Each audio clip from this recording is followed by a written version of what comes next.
PDF के लिए Telegram join करें। डिक्टेशन स्टार्ट होगा 5 सेकंड के बाद।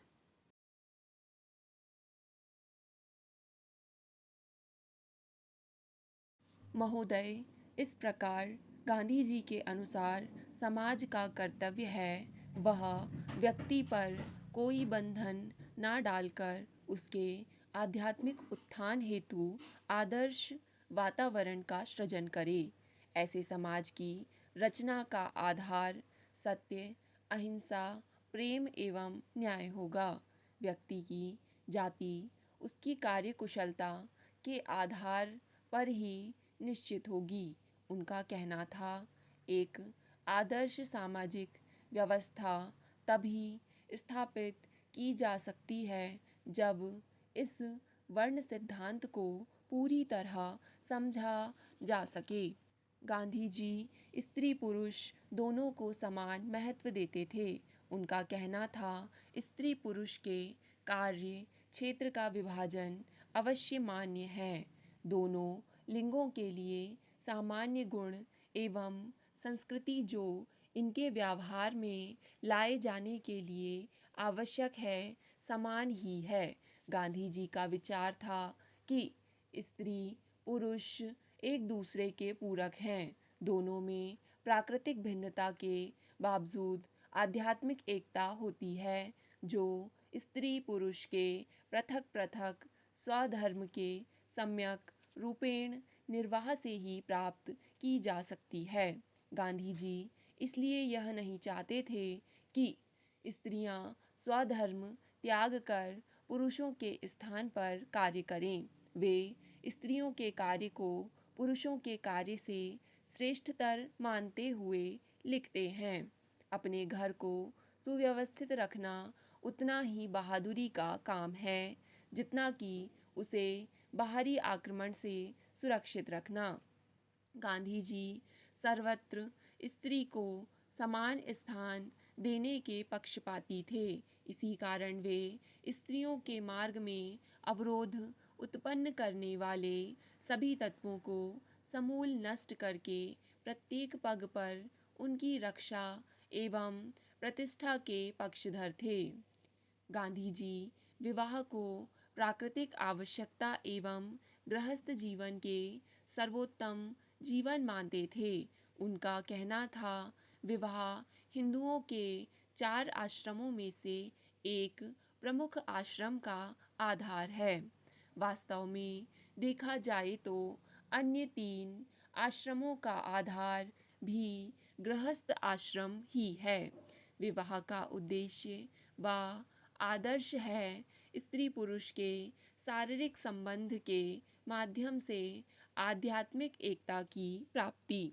मानवीय प्रेम जो इस एकता से उमड़ता है वह दैविक या सार्वभौमिक प्रेम की उपलब्धि का प्रथम कदम सिद्ध होता है। गांधी जी नारी को अपूर्व शक्ति मानते थे।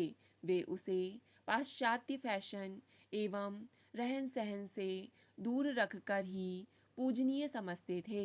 उनके विचार से पुरुष आक्रामक एवं क्रोधी होता है।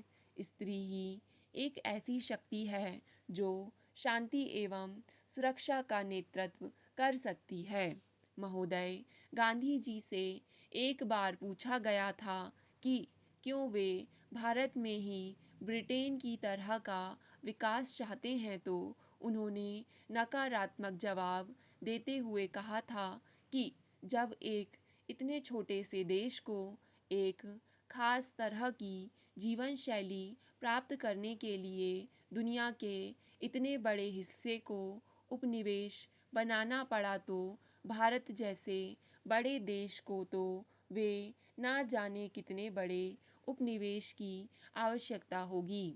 दूसरे शब्दों में उन्होंने कहा कि बाहरी वैभव पर आधारित विकास जो दूसरों के संसाधनों की लूट खसौट पर आधारित हो कभी भी आदर्श या अनुकरणीय नहीं माना जा सकता है। एक अन्य स्थान पर महात्मा गांधी ने कहा कि प्रकृति के पास जब लोगों की आवश्यकताओं की आपूर्ति के लिए तो पर्याप्त संसाधन हैं, पर अपेक्षाकृत कहीं कम लोगों के लिए भी लालच को पूरा करने के लिए उसके पास पर्याप्त साधन नहीं हैं। दूसरे शब्दों में, जब तक हम धरती से केवल अपनी आवश्यकताओं की मांग करेंगे, तब तक तो कोई समस्या नहीं है। लेकिन यदि अंतहीन लालच का दबाव कुछ लोग भी धरती पर डालेंगे, तो कई गंभीर समस्याएं उत्पन्न हो जाएंगी। अतः पर्यावरण संरक्षण या टिकाऊ विकास जैसे शब्दों को प्रयोग किए बिना ही महात्मा गांधी की सोच इस बारे में बहुत स्पष्ट थी कि वैभवों और भोग विलास की जिंदगी किसी न किसी स्तर पर विषमता फैलाने, दूसरों के हक व संसाधन छीनने पर आधारित है, तथा जब तक यह भोगवादी सोच और उससे जुड़ी विषमता पनप रही है, बढ़ रही है, तब तक प्रकृति सुरक्षित नहीं है। आज जब पर्यावरण की सुरक्षा तो क्या केवल इससे संबंधित बातचीत और बैठकों पर करोड़ों डॉलर खर्च किए जा रहे हैं, यह प्रमुख सवाल अभी तक दुनिया के सामने खड़ा है कि शीर्ष के लोगों द्वारा अपने भोग विलास के जीवन और उससे जुड़ी हुई विषमता से चिपके रहने पर पर्यावरण के नाम पर मचाया जा रहा इतना अधिक शोर कितना सार्थक है।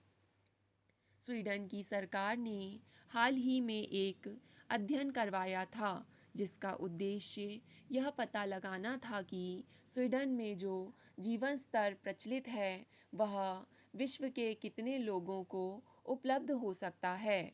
इस अध्ययन से यह उत्तर मिला है कि 10 या 12% लोग ही ऊंचे जीवन स्तर पर रह सकते हैं। प्रश्न है कि बाकी लोग कहाँ जाएंगे? क्या विश्व के संसाधनों का उपयोग होता रहेगा? मैं ऐसे भारत की रचना चाहूँगा जिसमें ऊंच नीच का भेदभाव ना हो। वह भारत ऐसा होगा जिसमें सभी वर्ग प्रेम से रह सकें। ऐसे भारत में छुआछूत एवं मद्यपान तथा मादक द्रव्यों के सेवन हेतु कोई स्थान नहीं होगा। स्त्रियों को पुरुषों के समान अधिकार होंगे। सभी देशों में मित्रता रखने के कारण हम विश्व के देशों के साथ शांतिपूर्वक ढंग से रह सकेंगे। हम ना किसी का शोषण करेंगे और ना ही कोई हमारा शोषण करेगा। हमारे देश में कम से कम सेना रहेगी। करोड़ों की संख्या में मूक जनता के हितों का ध्यान रखा जाएगा।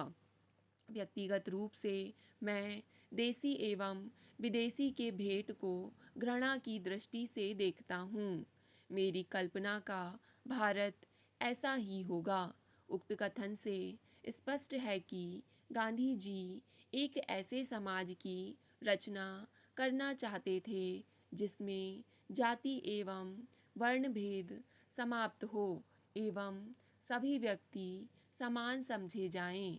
वे उत्तराधिकारी से प्राप्त जाति को जाति नहीं मानते थे। उनका विचार था कि वर्तमान जाति प्रथा पूर्व की वर्णाश्रम व्यवस्था से पूर्णतः विपरीत है। जितना ही शीघ्र इसको नष्ट करें, उतना ही श्रेयस्कर। जाति का धर्म से कोई संबंध नहीं। स्टॉप। डिक्टेशन पसंद आए तो वीडियो को लाइक तथा चैनल को सब्सक्राइब करें।